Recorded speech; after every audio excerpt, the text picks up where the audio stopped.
Welcome back to my book channel. My name is Lauren from the Lauren Explorer. I have been reading a lot, a lot. So let's continue on my reading journey for some of the books I brung. I brung a lot just in case, like, I had some DNFs, which I do right now. I only have one. Or like I just flew through all of the books. I'm hoping that I at least have 2 to 3 5 stars in this bunch, but we shall see. So the next book I'm going to talk about is Fragmented Illusions by Maria Ann. This is my dark and disturbed blackout edition of it. This is a MMF. Okay, so this is dark. A little bit, I would think of like a horror romance, a dark horror romance. That's that's my vibes for it. That's what I'm getting from it. Fallon is on some stuff. She's on some meds.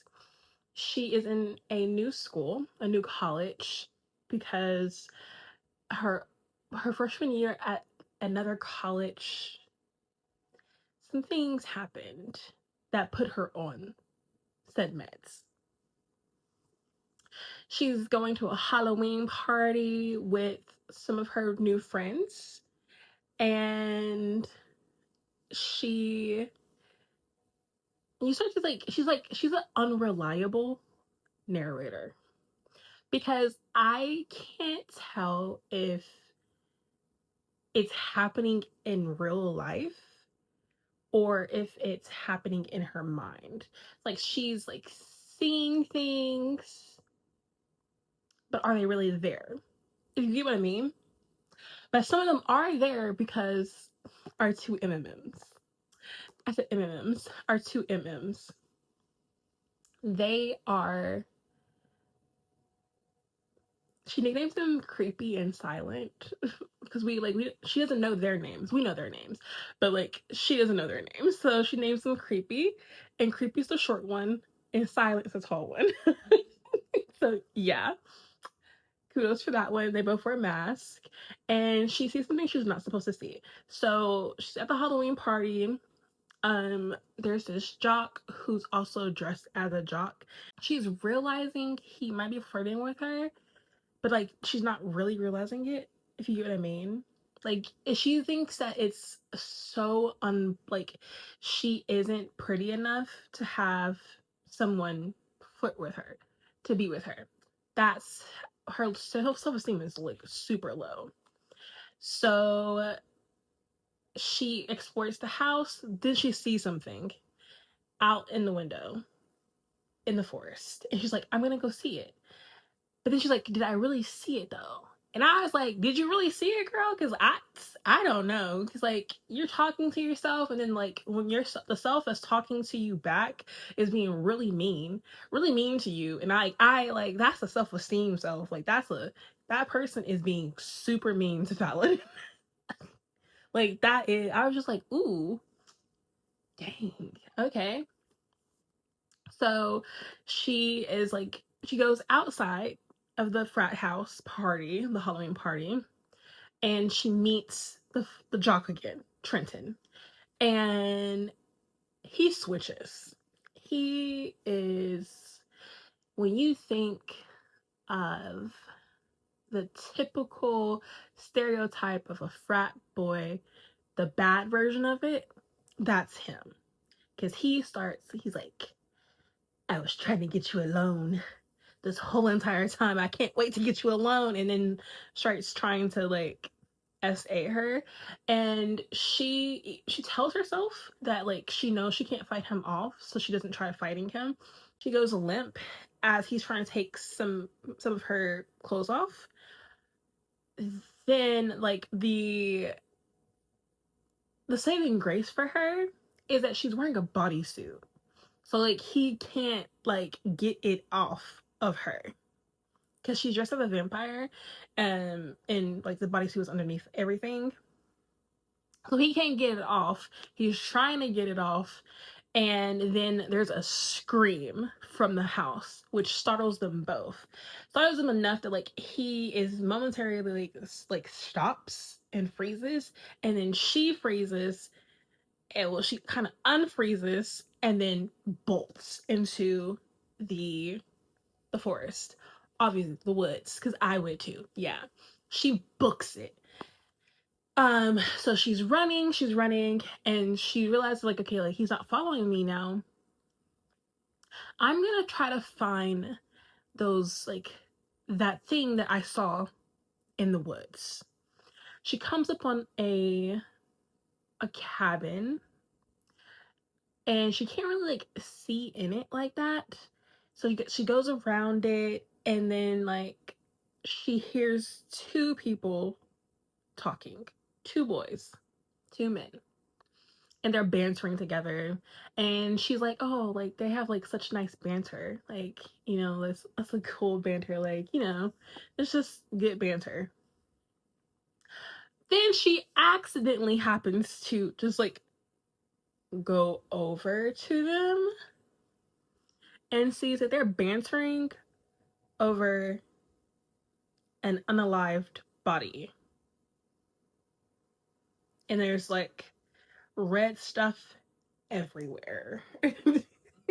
On the mask. It's just like a lot. And there's one of them has like a whole bunch of red stuff on their mask, and the other one's just like it's just splattered. That one is creepy. The one with all the red stuff, that's creepy. Tall one, silent. But yeah, they she freezes, they freeze, and then they like have like a little banter together, like, oh, we want to like play with her. And she tries to get away, and she does the whole typical in the horror movie thing where like she accidentally trips trying to get away from the bad guys, and they prick her. No, they don't prick her. No, do they prick her? I think they do prick her. No, they do. She feels like a pain in the back of her head, and I do think they drug her. And then she wakes up in the hospital, and we find out that Trent, the jock that tried to SA her, found her bloodied from her head and like blood all over her, and he ran back into the frat house with her in his arms, and like they were trying to help her, save her, while they waited for the ambulance to come, and that's how she woke up. So basically it's her and you as the reader trying to figure out what's going on with her, but also now we have Creepy and Silent who are messing around with her because she saw them with a body.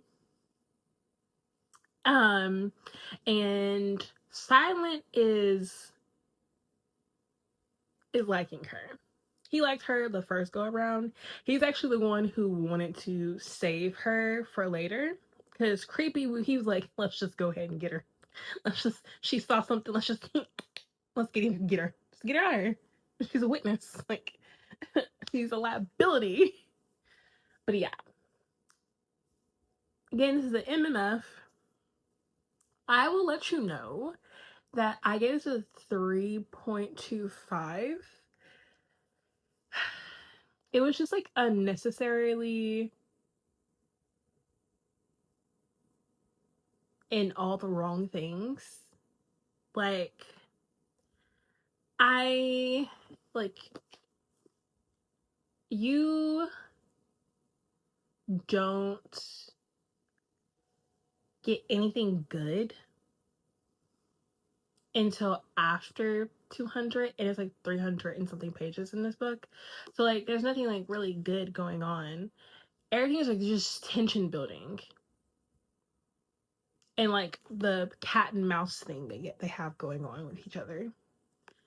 But other than that, it's just tension building, and then you thinking that like something's wrong with Fallon, because like something is wrong with Fallon, and you thinking like what happened freshman year, like what's going on, girl. So yeah,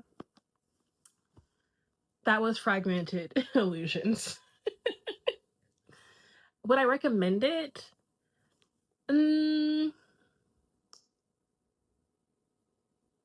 Yes, if you do like the tension, the cat and mouse of it all. But if you're not like with like the horror part of tension, cat and mouse, dark romance, then like this isn't for you. Also, would I reread this? No, I definitely wouldn't reread this. So, just saying. But yes, I am glad that I'm getting back into reading. So, Lauren, out. Just like that, had it right on track, and I keep finding